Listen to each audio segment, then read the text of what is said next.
Olá, gente! Vamos começar agora então nossa segunda aula de processo civil. Véspera de feriado, já falei aqui pra galera, né? Galera guerreira, sala tá cheia. Então vamos lá com ânimo que a gente consegue. Só para contextualizá-los dentro do edital e dentro da proposta que eu tinha falado com a Joyce, que me chamou para dar as aulas, né, dessas aulas. A gente vai passar até o item 8, passando também pelo item 13, que é tutelas, que vai ser hoje, porque tem a ver. Então, a partir do item 8, começa o processo de conhecimento propriamente dito. Então, até lá, na aula de hoje, a gente vai ver jurisdição, a gente já viu a ação, viu aquela parte introdutória, que vai ser muito útil para a gente continuar aqui no raciocínio. Vamos ver a questão de tutelas. O que é tutela declaratória, condenatória, mandamental, cominatória? Que tipo de processo existe? O que é isso? E vamos estudar os meios alternativos de solução de conflitos, tá? Como eles estão no CPC e dentro também dessa regra, dessas ideias que a gente vai trazer. Essa parte, no final dessa aula e o início da aula que vem, já começa a ser um pouco mais dogmática. O que é dogmática? De pegar realmente o código e ir nos artigos e olhar no CPC e menos teórica, tá? Até agora, a gente está tentando trazer as questões de teoria geral e essas partes introdutórias que estão no edital. Vou terminar na aula que vem com princípios, pressupostos processuais e condições da ação e alguma outra coisa que eu não lembro, mas que está lá até o ponto 8 do edital. Bom, então vamos lá. Vocês podem ver que eu fiz essa introdução sobre a aula de hoje, jurisdição, tutelas e meios alternativos, mas em cima está escrito o provimento jurisdicional como instrumento de transformação social. Então, a gente vai passar por esses itens, lembrando sempre, quando der, coisas que a gente já falou na primeira aula, tentando responder o que também é um item do edital, pelo menos não é o edital que me passaram do antigo que a gente se baseia, que é o provimento jurisdicional como instrumento de transformação social. Tem um item lá.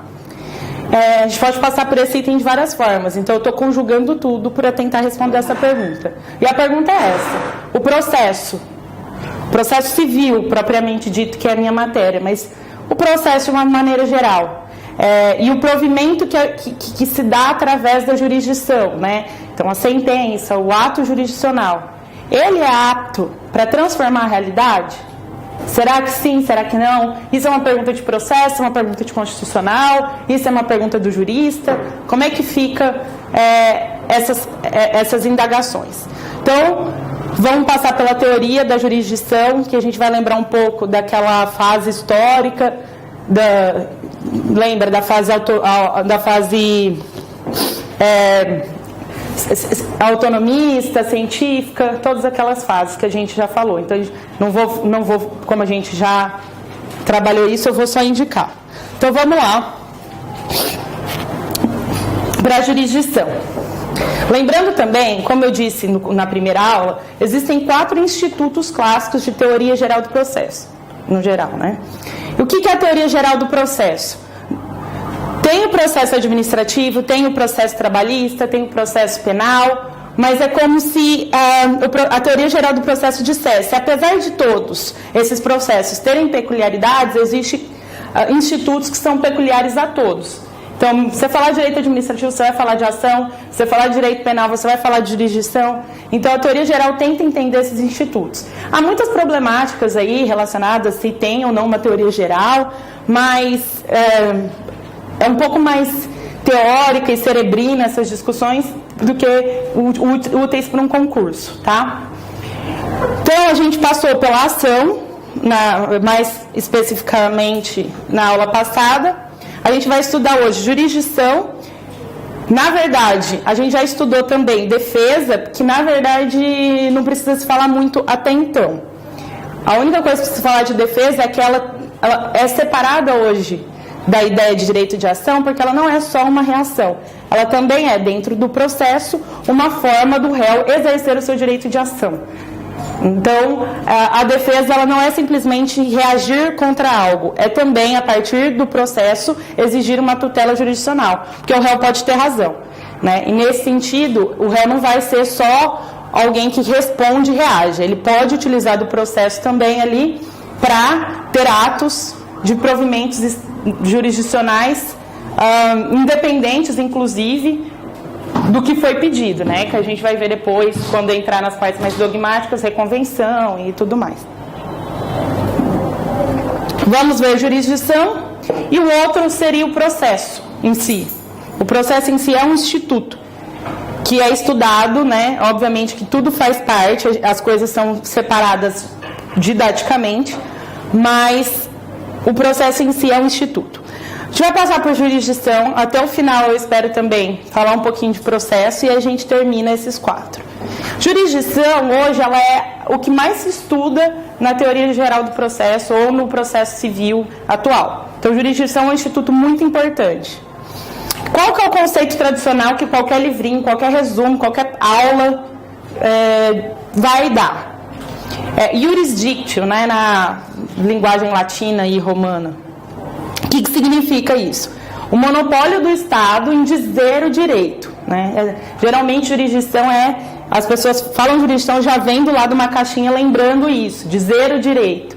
Mas como assim o monopólio do Estado em dizer o direito, né?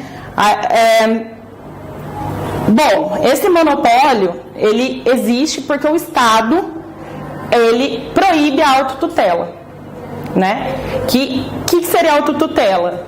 A autotutela é por meio de violência ou por meio de coerção de qualquer nível, você impor a sua vontade para o outro, né? De forma que o direito não permite.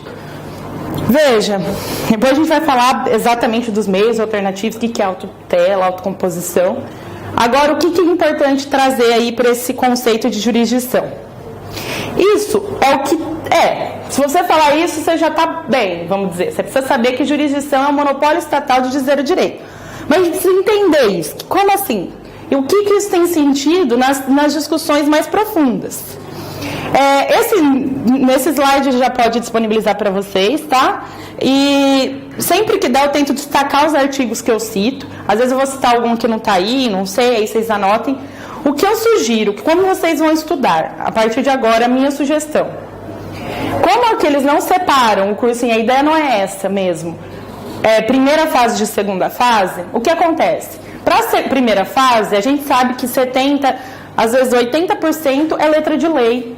Ou, quando não é letra de lei, a defensoria não é tão letra de lei, mas acaba utilizando o código um pouco mais explicitamente, ou seja, artigos do código, certo? Então, o concurseiro precisa ler código, precisa ler lei, vocês já sabem disso. Então, é importante, quando eu fizer referência a algum artigo, que depois da aula, quando vocês tiverem o tempo, o dia que vocês estudam, vocês vão lá e deem uma lida nesses artigos, tá? Esse é o número 1. Número 2, essa parte teórica, ela vai ajudar, além de compreender os artigos, ela vai ajudar numa eventual segunda fase, que você tem que escrever. E para escrever, você vai ter que saber um pouco de tudo, um pouco de constitucional, um pouco de teoria do processo, em civil, você vai ter que entender o que eles, principalmente na defensoria, que são provas mais interdisciplinares, de uma certa forma, na segunda fase. Então, essas partes mais teóricas vão ajudar, além de criar esse raciocínio, para vocês argumentarem na segunda fase.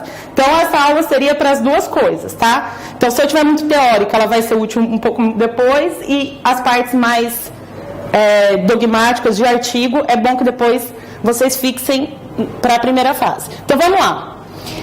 Para a primeira fase, esse conceito estaria bom. Eu poderia mandar bala, falar onde está isso aqui está ali e acabar.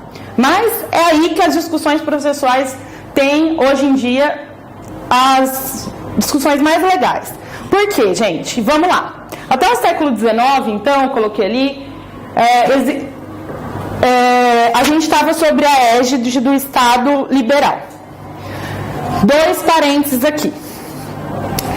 Falar em liberal hoje em dia, ainda mais com época de eleição, não sei o quê, dá uma míriade de significados, porque a palavra mesmo tem uma míriade de significados, depende de qual contexto você está falando. Se está falando contexto econômico, ela tem um sentido. Se está falando, né, contexto jurídico, de Estado liberal, ela tem um sentido. Então, assim, liberal, para nossa aula, para o direito, quando você entender esse negócio de Estado liberal, ele não tem a ver com essas discussões econômicas e de liberalismo econômico e tal, embora possa ter relações, óbvio, mas não é isso que a gente quer falar. O que a gente quer dizer aqui é o que eu vou explicar. É justamente um Estado que existia depois da Revolução, principalmente na França, né, depois da Revolução Francesa, que permitia que os indivíduos que até então eram dominados pelo absolutismo, pelo rei, por uma monarquia, eles tivessem, a partir do Estado moderno, da Constituição do Estado moderno, por meio da Revolução Francesa, eles tivessem os direitos de não ter o Estado intrometendo na vida deles. Porque como o poder absolutista era muito forte, a primeira reivindicação foi que o Estado parasse de interferir na vida das pessoas. O que vocês vão estudar nas ondas de direitos, né, humanos, né, nas dimensões, gerações, como os direitos de primeira geração, que era o direito a gente chama de direito negativo, ou liberdade negativa, que era o direito do Estado não se imiscuir nas suas questões. Por quê? Porque eles queriam propriedade, eles não queriam um Estado ditando, eles queriam liberdade. Então, essa liberdade desse Estado liberal tem a ver com essa liberdade do Estado em relação, principalmente, à propriedade e à supremacia da lei para inibir o absolutismo. Então, isso é o Estado liberal. O segundo parênteses que eu faço sobre esse negócio de Estado liberal, estou falando da França. Óbvio, a gente estuda os direitos, a gente de uma forma eurocêntrica, né? Ou seja, voltada para a Europa. O nosso direito veio de Portugal, assim, cada código tem origem, utilizaram de influências de outros países, mas eu quero dizer, a nossa história acaba tendo uma influência grande até dos nossos colonizadores. Mas eu só gostaria aqui de provocá-los. O que estava acontecendo no Brasil no fim do século, né, até o fim do século XVIII, no começo do século XIX, ou seja, 1900 e alguma coisa? O que estava acontecendo no Brasil? Essa provocação eu faço porque vocês não vão usar isso talvez para o concurso, isso é para a formação mesmo. A gente fica repetindo muita coisa, a gente teve influência, mas falta um pouco da gente estudar a nossa própria história e entender também o que estava acontecendo no Brasil naquela hora. Será que de fato a gente teve os direitos de primeira geração efetivados aqui nessa fase? Será que o Nordeste era igual ao Sul em 1800 e pouco? Lembrem, a nossa escravidão durou até 1888 oficialmente. O que isso tem a dizer para o direito e para a jurisdição? Tem um livro que chama Caetana Diz Não, que é um livro de 2 casos de uma historiadora até americana. Eu tenho o livro, se alguém quiser emprestado, tá? Eu até trouxe, com essa correria de vir aqui, eu acho que eu perdi o papel em algum lugar, eu não estava achando na hora de vir. Susan alguma coisa, o nome dela, me desculpem. Depois, se alguém for fazer edição, eu posso dar, se tiver como editar. Mas, todo caso, é uma americana que ela pegou 2 casos, uma escrava que teve que casar obrigatoriamente com outro escravo pelo seu senhor de engenho lá, e ela não quis dormir com ele, e não dormiu, e bateu o pé, e foi tão contundente isso que ela convenceu o senhor de engenho a anular o casamento dela. E aí ele, como ela era propriedade, quem teve que fazer isso foi o senhor. E aí mostra essa história e mostra como os tribunais, como a época via isso. E tem um outro caso que fala sobre um testamento e também tem a ver com a escravidão, que é legal. O que eu quis dizer? É um livro que talvez vocês leiam quando tiver tempo, um dia que estiverem viajando, não sabe o que fazer, pega o livro, porque você tem mais coisa para ler. Mas o que eu quero dizer a nossa mentalidade não foi forjada historiograficamente e juridicamente para entender direito o que estava acontecendo no Brasil. Então, a gente está falando tudo que cai no concurso, o concurso vai falar de Estado liberal, vocês têm que saber tudo isso, mas realmente, para a gente ser crítico, a gente já teria que estar entendendo um pouco mais do Brasil nesse período, tá? Mas não vai ser, não entendi ainda e não vai ser nossa tarefa agora. Então, o que dizem? Que a jurisdição até o século XIX estava sob a égide do Estado liberal, e essas palavras são palavras-chave, esses negocinhos aqui, essas rodinhas aí, palavras-chave para vocês terem na cabeça. Falou de Estado liberal, fala em limitação do poder soberano, né, que antes, então, quem era o poder soberano? Os monarcas, supremacia da lei, vontade do legislador. Como assim? O direito, na época, era entendido como um sistema coerente, cuja o juiz, que eles falavam, né, o juiz boca da lei, la boche de loi, sei lá, o juiz boca da lei era aquele juiz que simplesmente ia pegar aquela lei que eles tanto estavam ali orgulhosos, né, de terem conseguido fazer um Estado a partir da égide da legalidade, depois da Revolução Francesa. Então, o que o juiz, o judiciário ia fazer? O judiciário ia pegar aquela vontade do legislador, que estava na lei, já estava pronta a vontade do legislador, não tinha criação do direito.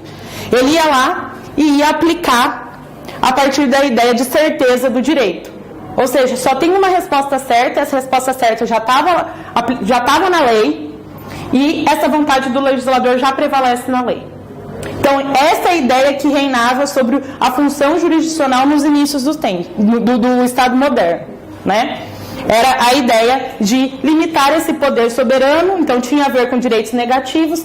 Então, o Estado, naquela época, não se falava em deveres sociais, dever de estado de bem-estar ou de direitos que o cidadão tinha, que o Estado tinha que fazer. Pelo contrário, a gente falava em abstenção estatal. Eram direitos que você tinha para que o Estado não interferisse na sua liberdade.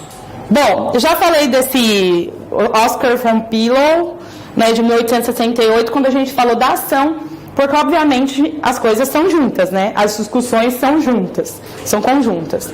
Bom, a partir de agora eu vou começar a citar, e eu coloquei uma parte mais ou menos principal do pensamento de cada um, as ideias sobre jurisdição, conforme a evolução delas, e o que isso implica para as discussões atuais. Tá? Então, as principais, quando vocês ouvirem falar mais profundamente sobre jurisdição, com certeza, algum desses aí vai estar sendo citado.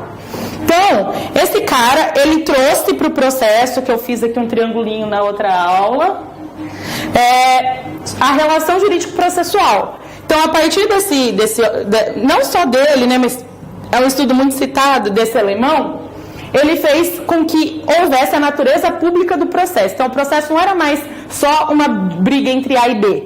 A partir do momento que existia um Estado, o juiz, e ele entrava nessa relação, todos eles, entre eles, tinham direitos e deveres. Então, estava o juiz aqui, a parte A, a parte B, isso aqui era uma relação de direitos e deveres.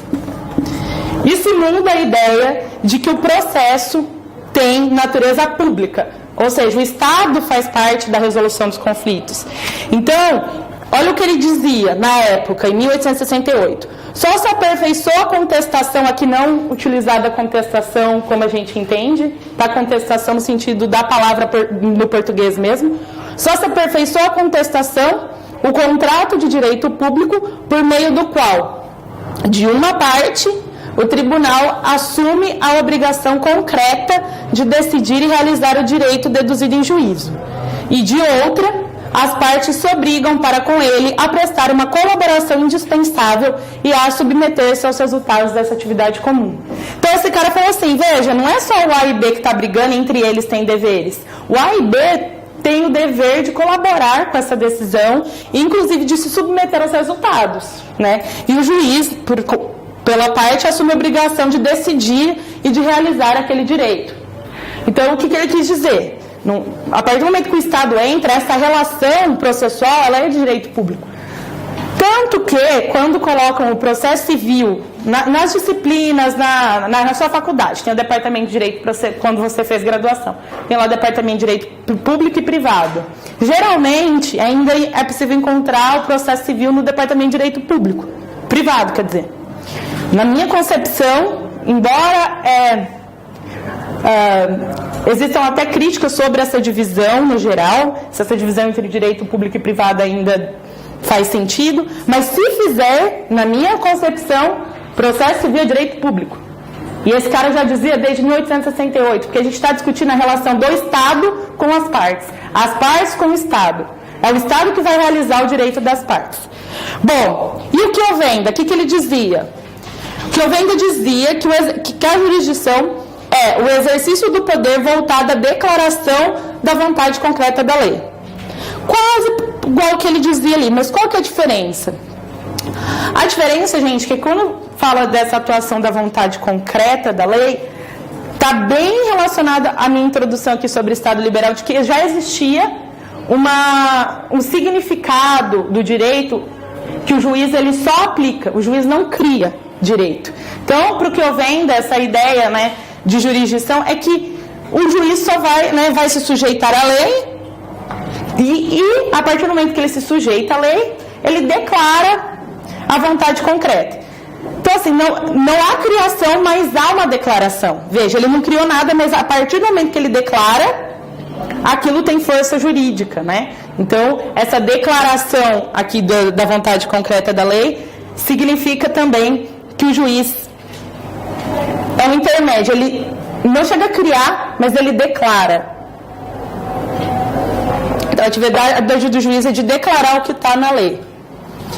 Carnelucci, gente, já mais no começo aí, já do 1940 para frente. Justa composição da lide, já devem ter ouvido falar isso e tal.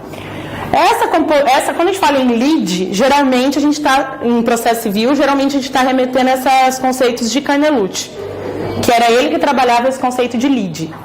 Para ele, lide, então, vocês também já devem ter visto essa definição, é um conflito de interesses qualificado pela pretensão de um e pela resistência de outro, né? Então, assim, veja, é uma pretensão, é uma vontade que um está querendo e o outro não quer, é isso que ele diz. Isso é uma lide, que não chega, é tipo um conflito, né? E o que seria a sentença? Que aí tem a ver com a função da jurisdição. A sentença, então, vai criar, e aí, veja, ele já dá um salto em relação ao que eu venda, porque ele fala em criação, vai criar uma norma individual particular para o caso concreto, que passa a integrar o ordenamento jurídico. Veja, no que eu venda já existe um significado, um direito, e o juiz só vai lá e declara. No Carnelucci, o juiz cria um direito a partir da norma geral, que é a lei. Ele vai criar uma norma individual, que a partir do momento que ela está criada, ela também faz parte do ordenamento jurídico. Tá? Então, aí já se tem a ideia mais moderna de jurisdição, que há uma criação do direito pelo juiz. Essa ideia de que passa a sentença a integrar o ordenamento jurídico, ele já está remetendo à ideia da jurisprudência? Integrar o ordenamento jurídico? Essa norma individual, tá, eu preciso pensar mais assim, mas essa norma individual não é necessariamente a jurisprudência, é a própria sentença. Mesmo se a gente não falasse de jurisprudência, mesmo que você não tivesse um precedente que depois se repete ou que você possa utilizar, mesmo que você esteja falando só daquele caso, você está criando uma norma. Se depois essa norma pode ser ou não utilizada novamente, eu não sei se ele chega a desenvolver, mas eu acredito que o seu raciocínio é correto. Essa norma individual criada pode ser pela você pode usar jurisprudencialmente ou ela pode morrer, né? Você pode ter uma regra que depois ela uma sentença que criou uma norma que depois ela também não é aplicada em outros casos, né? Então, assim, não sei se tem relação direta, mas pode ter. Porque o meu raciocínio foi para integrar o ordenamento jurídico, deve ser uma forma de pensamento jurisprudência. Não, ele não está dizendo. Então, se virar jurisprudência e integrar futuramente, é uma coisa. Ele não está preocupado com a vinculação futura, embora isso possa ocorrer. O que ele está dizendo é assim, um estava falando que já existia um significado, então é meio que assim, qualquer um ali vai dizer a mesma coisa. Aqui ele está dizendo, vai ter um caso concreto, vai ter uma norma individual e ela, a partir desse momento, ela tem eficácia. Agora, se essa eficácia pode ser vinculada a casos futuros ou não, Isso eu não sei se ele entra, mas acho que é uma visão que é compatível com o pensamento dele. Eu não sei se ele chega a desenvolver isso, mas se ele não desenvolve, eu acho que o seu raciocínio está correto. Mas o que eu quero só deixar claro é que ele não queria dizer que era só a jurisprudência. A própria sentença já é isso. Mas acho que ele foi um pensamento legal. Depois vou até dar uma pesquisada se ele chegava a falar disso, mas eu não desconheço.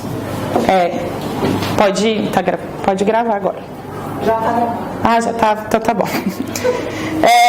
Aí a gente tem a visão instrumentalista, né, que utiliza assim, de conceitos que estavam aí já, tanto na ideia de direito, na centralidade da natureza de direito público da jurisdição, que a gente viu desde do Bill aí, e mais umas contribuições próprias, que é o que a gente vê em muitos concursos ainda, é a regra geral, que é a visão do Dinamarca, da Ada e da Sintra, que está naquele livrinho que já tem, 50 edições de Teoria Geral do Processo.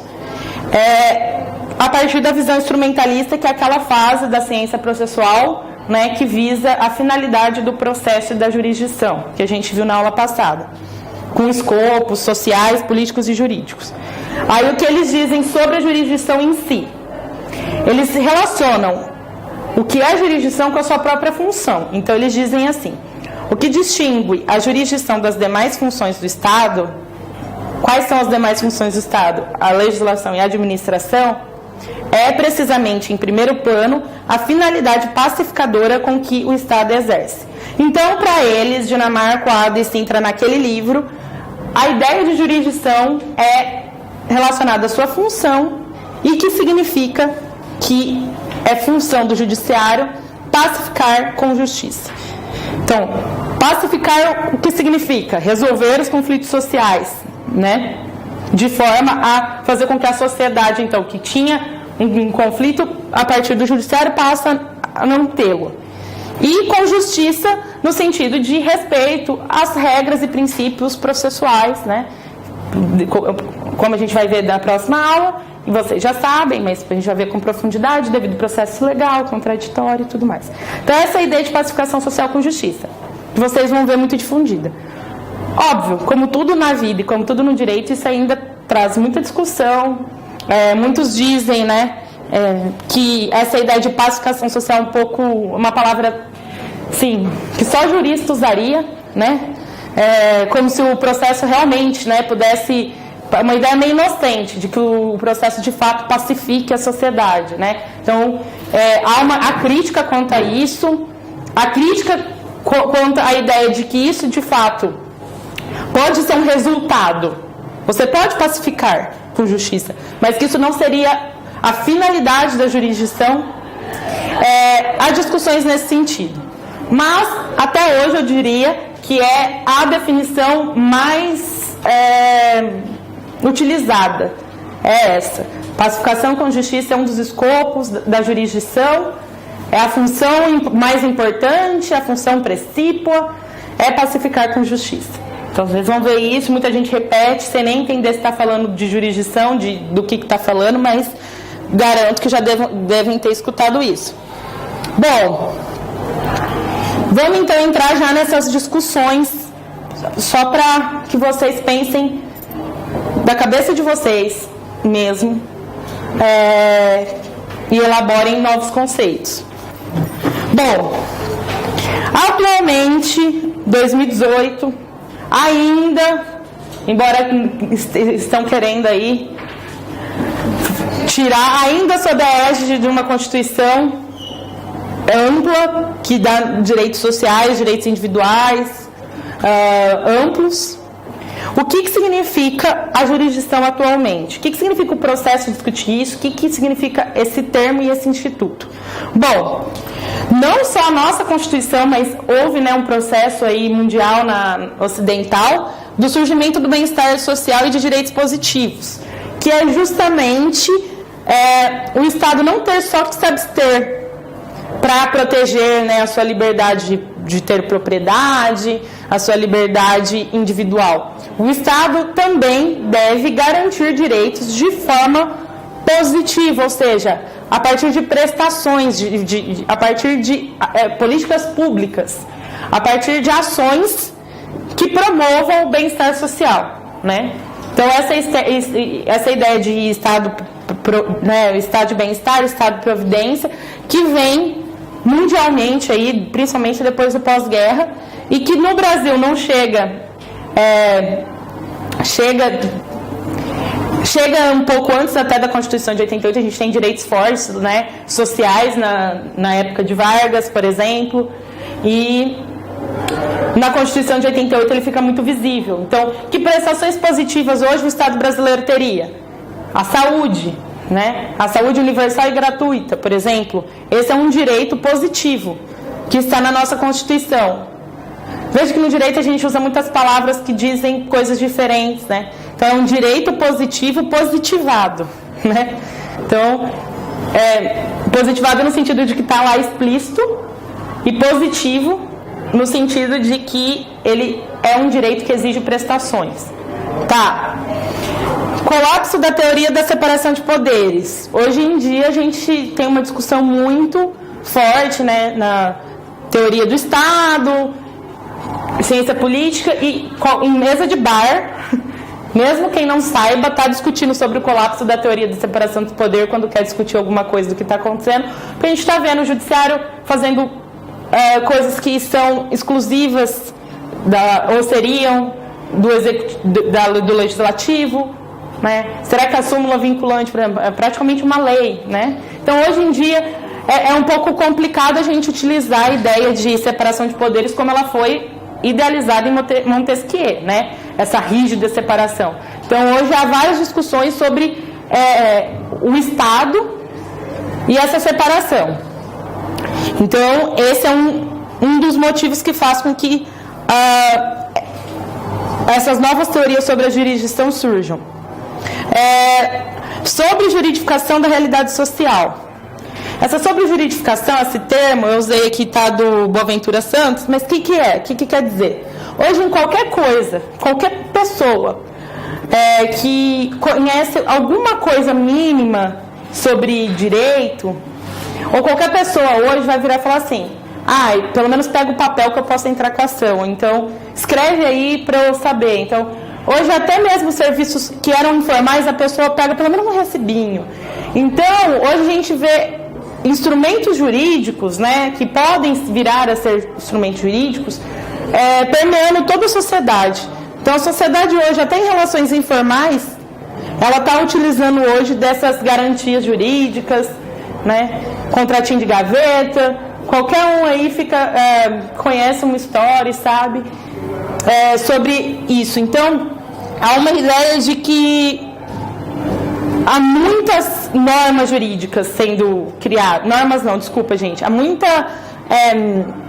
instrumento jurídico. Então, não é mais só a lei hoje.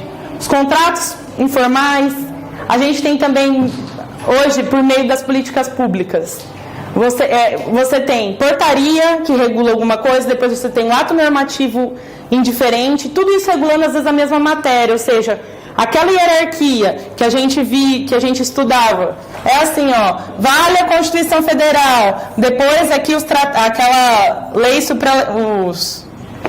os contratos supralegais lá, contratos não, não é contrato, como é que é, gente? Tratados e as normas supralegais, tal. Aí depois, lei complementar, né? E ordinária. Bom, e aí tem os atos normativos, né? Que também teriam até a sua... Eu errei, vocês que estão aí mais afiados de estudar concurso. Bom, enfim, tem uma certa hierarquia entre as normas.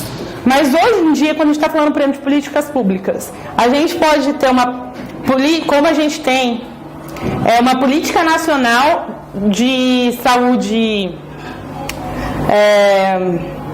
básica, que é uma portaria. é gigantesca, tem várias normas, em tese, todas as gestões deviam seguir isso, as gestões locais, municipais. E qual é a eficácia vinculativa de uma portaria que faz toda uma política pública? Então, essa ideia de sobre-juridificação é que, põe fim à ideia de sistema. A ideia que eles queriam ter lá, que o direito ele era um sistema coordenado, que o juiz só falava ali a declaração da lei, de que era fácil entender o direito por ele próprio, né? O próprio direito traz respostas. Essa ideia de sistema coeso e acabado também entrou em discussão. Será que as respostas, a partir desses novos fenômenos, elas devem ser as mesmas? Outras questões que surgiram, né? Os direitos coletivos. Os direitos coletivos e os direitos de massa, que são coisas diferentes, né? Direitos coletivos, no caso dos difusos, e os coletivos stricto sensu, que são eles, né? Então, lá no artigo 81 do CDC, esses direitos coletivos, quais são? Então, o que acontece? Esses novos fenômenos fizeram com que fosse necessário que o processo, o direito e a jurisdição também dessem novas respostas, né? Além das questões de acesso à justiça, que, como eu disse, é a preocupação hoje da processualística moderna e das respostas do direito. Então, isso fez com que algumas teorias fossem trazidas, tá? Uma que o Marinoni fala bastante, mas talvez, não sei se tem outro autor que traz isso, que é a jurisdição não sendo mais relacionada necessariamente à ideia de pacificação social, mas ela sendo otimizadora da participação popular e da democracia. Ou seja, o que é a função da jurisdição? Ela não é necessariamente resolver o conflito, às vezes o conflito nem vai conseguir ser resolvido pelo direito. Ela também, talvez, nem vai conseguir pacificar. E talvez ainda, nem com justiça. Mas qual é a ideia? A ideia é que ela, pelo menos, otimize, né, a participação popular e a democracia pelo processo e pelo judiciário. Vocês vão, então, querer discutir, porque é impossível que não se discuta, porque a gente hoje tem a inafastabilidade da jurisdição. Vai querer discutir política pública? Vai querer discutir esses novos direitos? Vai querer, então, colocar perto de outros poderes, né? Quer o judiciário, então, já que não tem essa separação rígida dos poderes, o judiciário vai, então, fazer algo relacionado a outro poder? Se então vai acontecer tudo isso, então o judiciário tem que ser cada vez mais democrático. Então, o poder da jurisdição ele não é só entre A e B, de resolver aquele conflito de A e B, mas seria uma ideia, então, de resolver esses conflitos mais profundos. Se, eventualmente, entre A e B ele puder pacificar e puder eliminar o conflito com justiça, tudo bem. Não é que não são ideias opostas. Essa ideia só vai um pouco além, dizendo assim, além de pacificar com justiça, o mais importante é que ele dê aso à participação popular e à democracia. Então, aí está escrito, né, a jurisdição é o poder que permite a participação do cidadão na correção dos eventuais desvios da administração do bem público e, mais do que expressar um local para a participação na reivindicação dos direitos fundamentais, revela um lugar imprescindível para otimizar a participação e, assim, para democratizar a democracia através da participação. Então, veja, aqui a ideia do Marinoni a gente não tem hoje, não só pela Constituição, mas a gente não tem a ideia do cidadão zeloso e que presta atenção, né? E a gente tem lei, tem a ação popular, a gente tem a ação de improbidade administrativa, que aí não seria o cidadão, né? Mas os poderes constituídos, Ministério Público, enfim. A gente tem vários mecanismos que são processuais relacionados a esses bens que a Constituição quis zelar, sejam eles bens públicos ou direitos coletivos. Então, a ideia é que hoje essa jurisdição que antes só queria tirar a briga entre A e B, ela tem um papel ainda muito mais relevante e amplo. E é isso, então, que esses conceitos alargados de jurisdição querem trazer. Tá? Então, o Marinoni, esse Mancuso, além disso, traz a ideia de jurisdição compartilhada, O que é essa ideia de jurisdição compartilhada que o professor Mancuso traz? Rodolfo? Tá. O Mancuso, ele traz muito o que está em voga, o que nos últimos escritos também da Ada, do Dinamarca, isso também está presente. Eles também ampliam, né, a ideia de jurisdição, principalmente a Ada, eu não pus aqui, mas no último livrinho dela, ela diz que tudo é jurisdição, até mesmo o que hoje a gente não considera. Depois eu entro nisso quando eu falar de arbitragem, umas coisas. Mas enfim, o que o Mancuso fala com jurisdição compartilhada? Ele opõe a ideia antiga de centralidade da jurisdição, ou seja, não há mais um monopólio estatal da justiça. Não deve haver, pelo menos. Por quê? Porque ele fala, o que legitima, né, a condição legitimante da jurisdição, antes atrelada às ideias de poder e autoridade, veja, poder público de impor uma decisão, né, foi gradualmente se deslocando para outro paradigma, qual seja o da efetiva aptidão e idoneidade de uma instância, órgão ou agência no setor público ou privado para prevenir ou dirimir conflitos em modo justo e num tempo razoável. Ou seja, aqui ele quer dizer assim, por isso aqui, qualquer agência, instância, órgão, qualquer coisa que resolva conflitos é jurisdição. Para o Mancuso, né? Nessa ideia de jurisdição compartilhada. Então, para terminar essa parte mais teórica, o que a gente tem a respeito das discussões sobre jurisdição?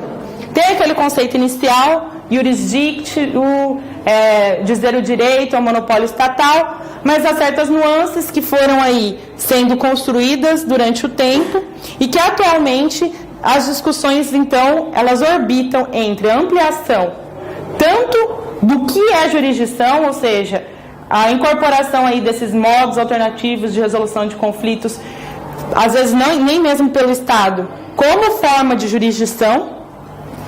Também, além disso, como falei ali com o Marinoni, a ideia de que a função não é só pacificar, que ela também deve tentar trazer a democracia, né, por meio da participação popular pelo processo, principalmente nas discussões aí de políticas públicas ou discussões de amplitude coletiva, tá? Bom, o que acontece já com esses conceitos? O Owen Fiske, eu acho que na verdade não traz nada diferente, mas é meio complementar. É um autor americano que ultimamente tem sido muito utilizado aqui no Brasil e nas discussões sobre jurisdição. Ele traz um conceito atrelado a um caso muito famoso. Esse caso, sei lá, em quase qualquer matéria que se estude o direito americano, esse caso ele é falado, porque ele é um dos casos mais famosos dos Estados Unidos. É o caso Brown versus Board of Education. Tópica é o lugar. O que significa esse Brown? Brown era a Linda Brown, uma garotinha, e Board of Education Board é um grupo, né? Era contra a educação em geral, a educação nos Estados Unidos. 1954. O que acontecia na época? Segregação racial, bebedor de negro, bebedor de branco, escola de negro, escola de branco, tudo separado, inclusive as escolas, né? Em 1954, essa decisão da Suprema Corte americana fez com que as antigas decisões que eles tinham, que não relacionavam a, agora eu não me lembro, acho que era a 7ª emenda, não, a igualdade, 13ª emenda, obrigada. 13ª emenda, segundo o nosso colega, que eu esqueci, ela diz sobre o direito de igualdade. E o que fez a Suprema Corte? A partir da interpretação dessa emenda, né, porque nos Estados Unidos eles têm uma constituição mais genérica e ampla, então eles têm que interpretar a partir das próprias decisões e continuar seguindo. E as decisões que eles seguiam eram de 1800 e as decisões interpretavam que a igualdade não era presumível nesses casos. Mudou o entendimento. A partir então do princípio da igualdade, a Suprema Corte decidiu que essa menina poderia estudar numa escola que até então era uma escola de brancos. Virou filme isso, passa sempre no SBT, né? Ah, é? Como chama? Ah, eu não me lembro, mas eu já... É que tem vários, desse mesmo eu não sabia. Sim. Eu sei algum... Esse eu não vi. Bom, e aí o que acontece com essa decisão? Essa decisão, veja como que ela traz uma complexidade processual. Não é só você dizer, ela pode entrar na escola. Não é só isso. Você tem que criar, e outra, você está criando para um, você não vai criar para o outro. Você tem que mudar o currículo escolar para adaptar, para que todos os... Porque com a decisão, a partir do momento que você fala que a nova interpretação do princípio da igualdade permite isso, então, em termos de políticas públicas educacionais, você precisa criar escolas para brancos e negros conjuntamente.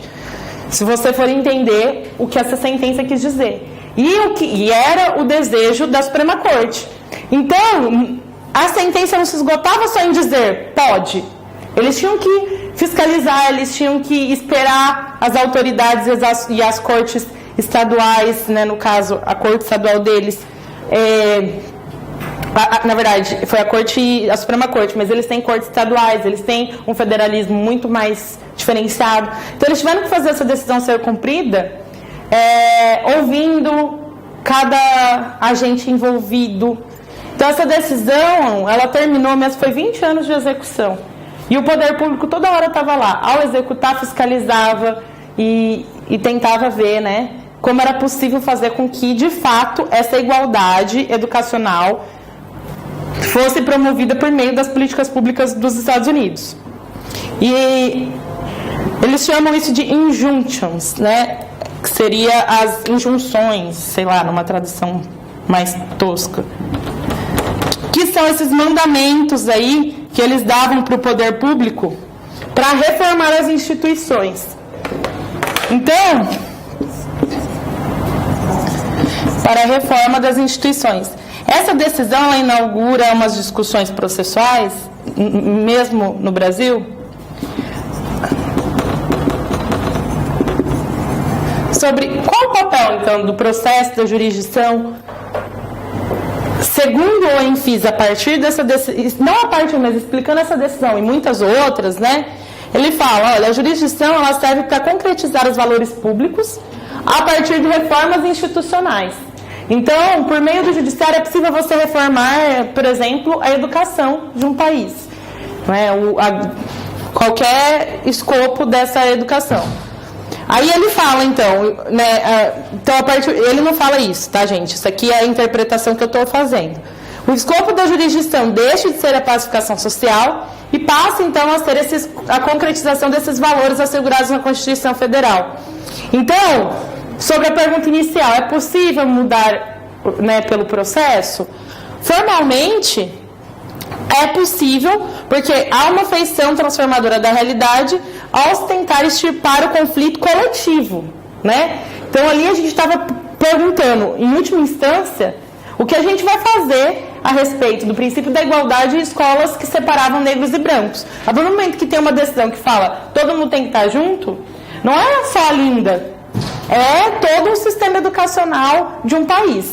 Então, nesse aspecto, que você olha o conflito como um todo, e não apenas o pedido da Linda, né, o pedido do autor ou do réu, há uma feição transformadora apta aí pelo processo.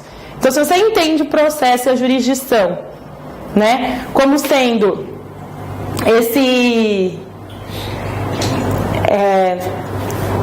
essa forma democrática, utilizando Marinoni, de participação popular durante o trâmite, e que a partir dela você ainda consegue chegar a resultados que ultrapassem a esfera individual só daquela pessoa, e que se preocupe em tentar resolver problemas de forma macro, você então tem uma dimensão da possibilidade aí de transformação social pelo direito, formalmente. Né? Que obviamente que é uma discussão que não tem fim sobre se o direito tem esse apelo. Antes de terminar, só para fechar e concluir essa parte mais teórica, tem um americano que ele escreveu um livro que chama The Hollow Hope, então a esperança vazia, algo assim, The Hollow Hope, Rosenthal, acho que é George Rosenthal, algo assim, ou não é, gente? Sei lá, o nome do livro é esse. Eu tenho que aprender a falar o nome das pessoas, eu esqueço elas, mas tudo bem. The Hollow Hope. Esse livro, ele a partir não só dessa decisão do caso Brown, mas ele utiliza muito esse americano que foi super controverso ainda hoje. Ele diz assim: todo mundo acha que o judiciário fez muita coisa nesse caso, mas empiricamente você não consegue ver nenhuma mudança efetiva dessa decisão até 1964, que foi quando, a partir de movimentos sociais, das Panteras Negras e da luta dos movimentos civis, você conseguiu fazer com que passasse uma lei, que essa lei sim acabava com essa segregação. Então ele fala, até lá ele conta os casos, eu não me lembro exatamente quanto, mas ele fala assim, aumentou exponencialmente o número de matrícula de negros a partir da lei e não a partir da decisão. Então teve 10 anos aí que essa lei não teve resultados empíricos que a gente pode utilizar.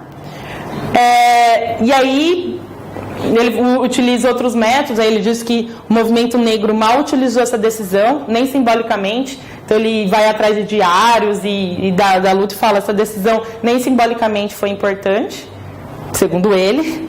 E começa a pôr em xeque, então, o judiciário e essa capacidade de transformação social. E ele diz que é possível, no final ele diz, é possível até que o judiciário traga a transformação social, mas nunca sozinho. Ele diz, tem algumas contingências aí que precisam existir para que o judiciário consiga. A primeira seria o fato justamente da lei, da Constituição, darem essa elasticidade junto com a mobilização social. Então, você tem que ter leis que permitam isso, uma certa hermenêutica aí, né? Porque não pode criar do nada.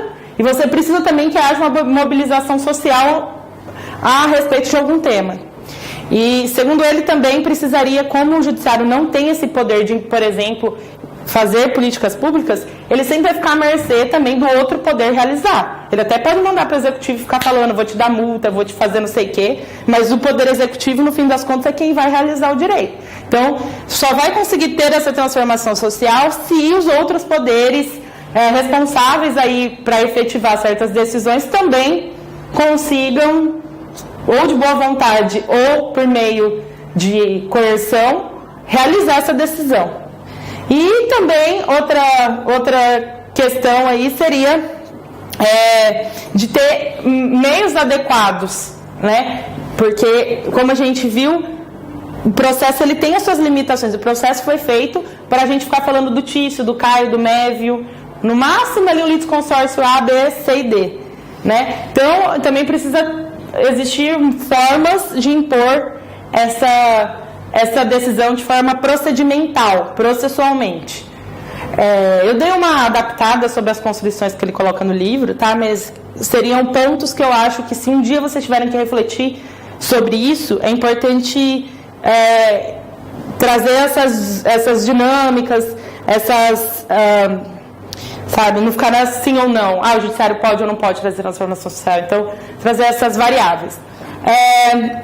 Obviamente que essa discussão ela não se encerra no processo civil, pelo contrário, né, ela é uma discussão até de legitimidade do poder das cortes supremas, principalmente. Você vê bastante em constitucional, em teoria geral do processo ou em filosofia do direito, ou que seja, você vai ver Kelsen, que é importante para entender até onde o direito pode ir. Enfim, essa discussão é cabeluda, mas processualmente eu acho que ela se resumiria bem nessas variáveis.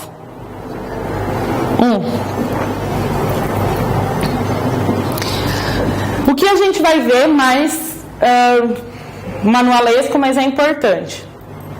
As características da jurisdição. Então, a jurisdição ela tem todos aqueles escopos, ela pode servir para tudo isso que a gente está discutindo, mas no geral ela tem certas características que isso não é tão polêmico à primeira vista, tá? Então isso você vai encontrar em qualquer manual. a jurisdição, ela é una, no sentido de, por mais que existam hoje tribunais no Rio de Janeiro, tribunal no Paraná, tribunal relacionado à Justiça Federal, tribunal relacionado à Justiça Estadual, tribunal trabalhista, tribunais, né? Por mais que existam essa organização judiciária, a jurisdição é uma só. Quando a gente fala em jurisdição, a gente está falando da jurisdição do Estado brasileiro e significa que você nunca vai ter um tema prestado por mais de um juiz, a não ser que seja recursal, né? Mas o tema, ele tem que passar por uma resposta válida só, né? Essa resposta ela pode ser revista, mas é apenas uma resposta, porque a jurisdição ela é uma só. É o Estado tendo que dizer e declarar o direito ou criar o direito, como queiram. Ela vai ser então exercida mediante processo. Então o processo é nada mais do que a forma de se exercer a jurisdição, né? Então o que é esse instituto? O que é o processo como instituto? O processo é a forma de se traduzir direitos por meio de uma ação que nada mais é do que pedir uma tutela para o Estado, que vai ser requisitada por meio de um processo. E esse processo vai ter várias fases e vários procedimentos. Bom, ela é imparcial em tese, né? Ela deve ser, a jurisdição tem que ser imparcial. Ela não admite controle externo de outro poder, né? Isso aqui são tudo características assim, à primeira vista, não são polêmicas, mas se a gente for ticar e querer problematizar, a gente não sai daqui. Vamos ficar aí nas características, que a aula ainda tem muita coisa. Inércia, né? Então, uma das características da jurisdição é ser inerte, ou seja, o juiz ele não pode fazer, por exemplo, o papel do Ministério Público, ir lá e denunciar alguém, né? A jurisdição que é exercida através de um juiz, essa jurisdição ela tem que ser demandada pelas partes ou por quem a Constituição outorga em casos específicos, Ministério Público, por exemplo. Ela atua sobre uma lide. Veja o conceito de lide ainda é esse conceito mais carnelutiano, mas o que vocês podem entender é que tem que existir um conflito, né? Vamos resumir assim, não necessariamente tão carnelute, mas a jurisdição ela atua sobre um conflito. E ela é substitutiva da vontade das partes. Então, o juiz, ele vai... Então, o que é essa substitutividade da jurisdição? É o juiz se substituindo na vontade das partes. As partes, por acordo mútuo, não chegaram a nenhum lugar. Então, o juiz vai ter que decidir e essa decisão vai se substituir àquela que seria atingida caso eles não precisassem levar ao judiciário. Então, ele se substitui. E ela é definitiva, né? Então, obviamente que a coisa julgada, a gente tem certas discussões processuais, a gente tem a rescisória, mas em última instância vai chegar um momento em que essa decisão ela tem caráter realmente definitivo e não pode mais ser revista, tá? Os princípios. Juiz natural. Está lá no artigo 5º, 37 da Constituição Federal. Bom, o que é a ideia do juiz natural? A ideia é que você tem o direito de ter um juiz imparcial e independente para a sua causa. E esse juiz natural aqui também diz que é o... Por que imparcial? Ninguém escolhe. Quando você entra com um processo e tem a distribuição, cai... de acordo com a organização judiciária, vai cair em algum juiz. Você não sabe qual é, ou seja, qualquer um teria a chance de ter caído com um outro juiz. Você não escolhe o juiz, você tem esse direito e na verdade, é um princípio da jurisdição, não é só um direito individual, não. É a ideia da essência do que constitui o que deve ser a jurisdição, é fazer com que os juízes aí, eles sejam imparciais. A investidura. O que é investidura? O princípio da investidura, que é um princípio da jurisdição. Você precisa de ter juízes que passarem concurso público, né? Que é uma das formas que o nosso Estado resolveu dar para investidura no cargo. Poderia ter sido por eleições, como é nos Estados Unidos, mas no Brasil a investidura se dá por meio de concurso público. Obviamente que há uma certa exceção, porque a gente tem aquele quinto constitucional nos tribunais, né, que não é necessariamente por meio de concurso público. Então seria essa uma exceção a esse princípio da investidura, mas em tese, alargada, a ideia é que o juiz ele tenha que ter passado por um concurso público, e a partir do momento que ele passa, isso é importante, gente, a gente chama ele de órgão da jurisdição. O juiz, ele é órgão da jurisdição. Ele não é uma pessoa, não é nada, ele é um órgão. Um juiz individual, ele é um órgão. Sobre o juiz natural, vai ler o artigo 5º, inciso 37 da Constituição. Pode ler só inciso? Não haverá juízo ou tribunal de exceção. Isso eu coloquei aqui. O que acontece? Também é um princípio derivado aí do juízo natural. Não haver juízo de exceção, tribunais de exceção. Porque você, além de ter direito ser princípio da jurisdição, ela ser imparcial, ela também não pode, aliás, por isso mesmo ela não pode criar um tribunal só para você. O que é um tribunal de exceção? Nem existia esse crime ou não existia essa competência na justiça. Para esse caso específico vai ter um tribunal próprio. Não, o tribunal tem que ser feito de acordo com a organização que já existe, com as regras e com os ilícitos e com os crimes que já existem. Não se pode, para uma pessoa, fazer um tribunal para julgar, como, por exemplo, um tribunal de exceção famoso aí no direito internacional, o tribunal de Nuremberg. É um tribunal de exceção porque não estava previsto e foi julgar ali os nazistas da guerra, mas foi colocado como um tribunal de exceção. Então, o artigo 5º já coloca como uma das consequências desse juízo natural essa impossibilidade. Territorialidade ou aderência ao território. Esse princípio tem a ver com a ideia, já que eu falei, da característica da unicidade da jurisdição, ou seja, ela é una, mas ela vai ter que respeitar ali, as regras de competência, ou seja, as regras de organização judiciária. Então, por mais que se diga que ela é una, ela tem esse princípio da territorialidade que faz com que as regras de competência digam qual é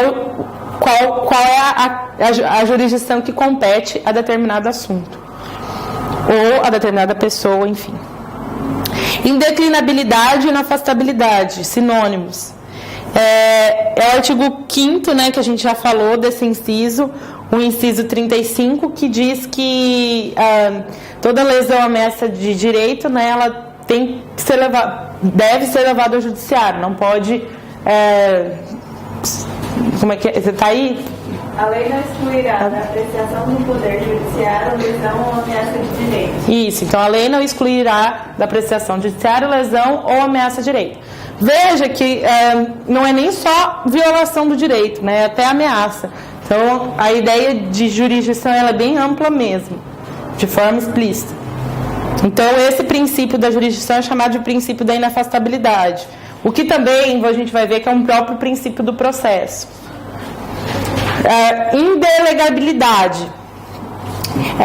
Nenhum juiz pode delegar, como ele é um órgão jurisdicional, ele tem investidura, o juiz não pode delegar para nenhuma outra pessoa essa função. Tá? A gente sabe que, na regra, se a gente for pegar, tem até aí estagiário que não é nem contratado do sistema de justiça, está no 3º ano e faz sentença. E aí que isso é a realidade, isso não é a regra e o princípio. Então, o que é o princípio da indelegabilidade? Só o juiz pode julgar, ou sei lá, os ajudantes, mas tudo aquilo que tem a ver, com a organização do judiciário e que esteja oficializado. Ele não pode, eu sou um juiz trabalhista, não quero julgar isso. Mas não por conflito de competência. Mas ele diz, não quero julgar, vou dar para o meu amigo civil julgar. Não existe isso, não pode existir. Então é indelegável, desculpa. Qual que é uma meio que exceção, a indelegabilidade? É o artigo 109, inciso 3º da Constituição Federal, que é aqueles casos em que não havendo a justiça... Está falando sobre a competência da Justiça Federal, 109, ele fala que naqueles lugares em que não há sede federal, não há juízo, né, federal, os casos previdenciários podem ser trazidos para os juízes estaduais podem julgar, já que não tem juízo federal. Nesse caso, a gente chama de competência delegada até, mas veja, nesse caso a Constituição já manda isso e já permite. Não é o juiz que inventou. Se isso tivesse sido uma solução feita infraconstitucionalmente, ou melhor, uma solução inventada aí pelo juiz, será que isso seria possível? Né? Feriria esse princípio da indelegabilidade. Então, isso pelo menos está constitucionalmente referido. Você está com ele aberto aí? O 109.3, inciso 3º. Depois a gente lê também. Inevitabilidade tem a ver com o fato de que ela é bem o nome mesmo, ela é inevitável.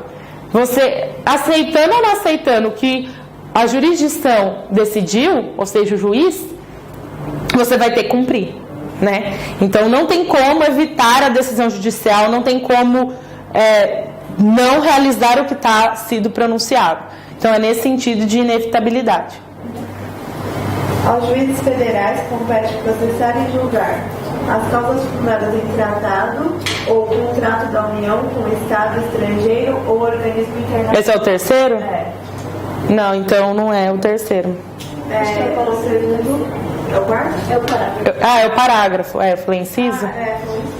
Tá, é parágrafo. Serão processadas e julgadas na Justiça Estadual, no foro do domicílio dos segurados ou beneficiários, as causas em que forem parte de instituição de previdência social e segurados, sempre que a comarca não seja sede de vara do juiz federal, e se verificar essa condição, a lei poderá permitir que outras causas sejam também processadas e julgadas pela Justiça Estadual. Então esses são os casos relacionados às causas previdenciárias, né?